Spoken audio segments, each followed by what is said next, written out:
Good morning, everyone. It's Miss Lessard. Hope you're having a great day. Did you look outside? There's snow out there. Kind of cool. Probably, I don't know if it would have been a snow day today or not. But anyway, we're here. So, yay for us. Today is Tuesday, March 24th, 2020. We would have had gym today. So for gym today, if you can get outside and play, as long as you have your snow pants and boots and hats and mittens, awesome. And if you can't, then do something active inside. Do a Go Noodle. Look on YouTube and look for Ghostbusters from Go Noodle. They have you do the motions with them. It's a lot of fun. Run the red carpet on Go Noodle. That's a lot of fun. Any of the Jack Hartman videos on YouTube, he usually has you do motions while you're doing it. That would be a lot of fun. And if not, then just do 10 jumping jacks and have fun doing it. All right, so question of the day today is, if you could have one superpower, what would you choose? I think if I could have a superpower, I'd want to fly. Because then I could go wherever I wanted to go and be there really quickly. I think flying would be so cool. So that's the superpower that I'd like. What is the superpower you would like? I'm anxious to hear. Okay, so today in math, we would have been learning on what's called a reckon wreck. Okay, and I actually made this myself. It was just a piece of cardboard. I think it was like 4 inches by 7 inches or something along that lines. And 5 beads of one color and 5. And we could play with these when we get back. You're going to love them. And what they want you to do is, at first, is just to anchor a number, which means you move them to the middle.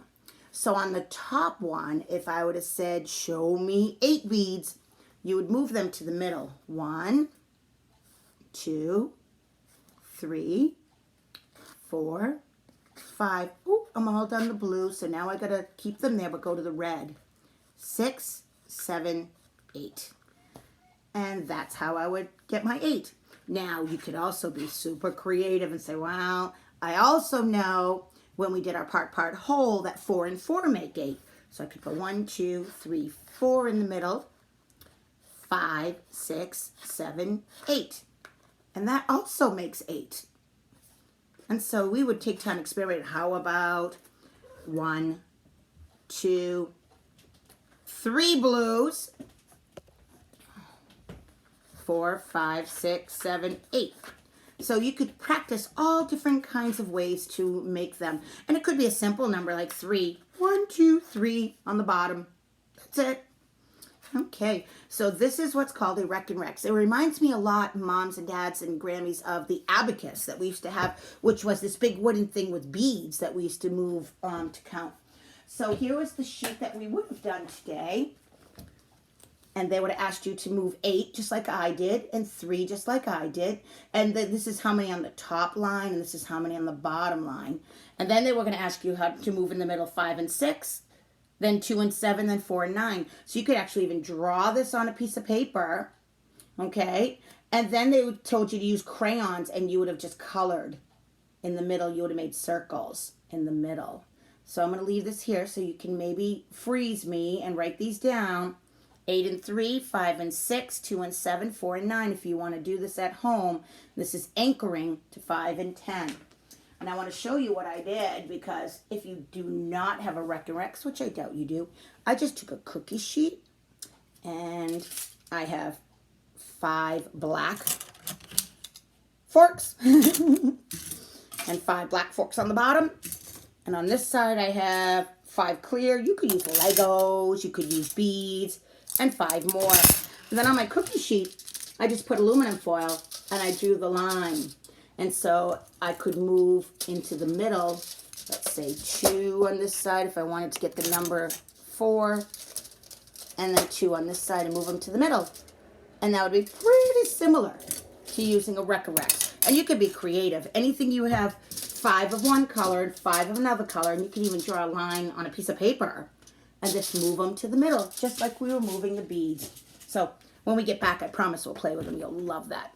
Well, I thought for today's story, it would be very appropriate to read Geraldine's Big Snow, since it just snowed out. It is published by Scholastic, who did give me permission to read this, and I will delete this video by the end of June. All right, it is by Holly Keller. Look at the cute little pig catching the snowflakes. Love it. Thought we were over snow, but apparently not. Oh, here's the dedication page. Oh, I love the way they did that. So cool. Geraldine brought her new sled down from the attic and put her boots near the door. I'm ready, she said. Oh, look how cute Geraldine is. I'm guessing she's the main character.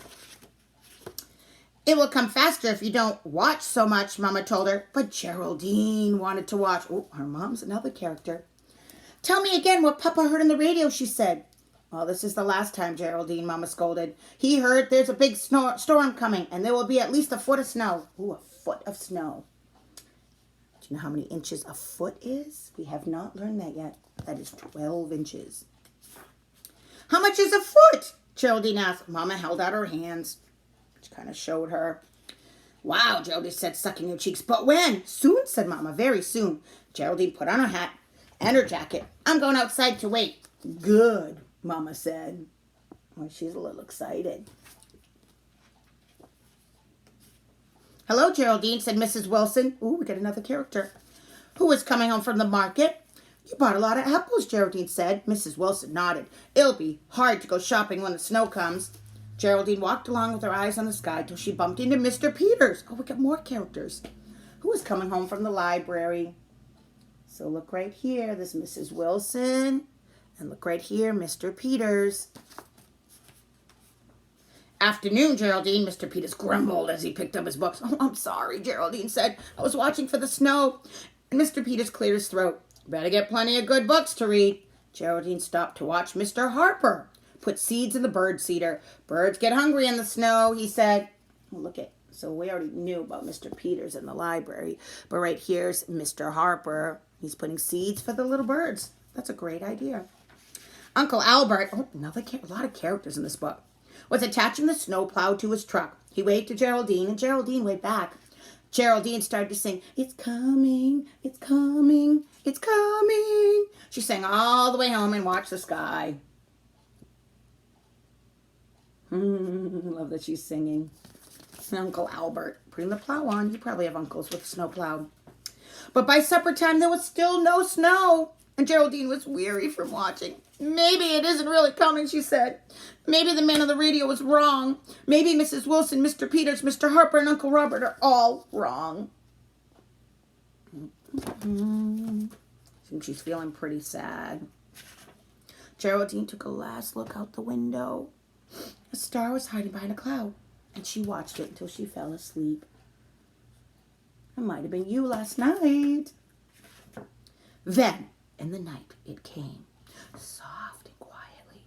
Millions of snowflakes piled up on houses and trees. They made soft mounds on the streets and in the park, and beautiful crystals in the windows. And Geraldine heard Uncle Albert's snowplow before she opened her eyes. It's here, she shouted. It's here. It's like you guys. Every time it snowed at school, we're so excited. Mrs. Wilson got right to work making apple pies. Mr. Peters sat in front of the fireplace reading.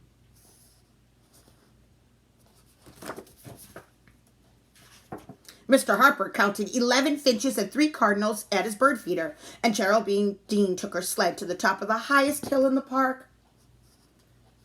Ooh, good reader connection would be if you've ever been sledding or you've ever made an apple pie and coasted all the way down. The end. Clap if you like Geraldine's Big Snow. Yay! Lots of opportunities for a reader connection in this book and lots of characters. So see if you can retell the story. See if you can make a reader connection and see if you can tell me all the characters. Have an awesome day learning. Mwah! See you tomorrow, guys.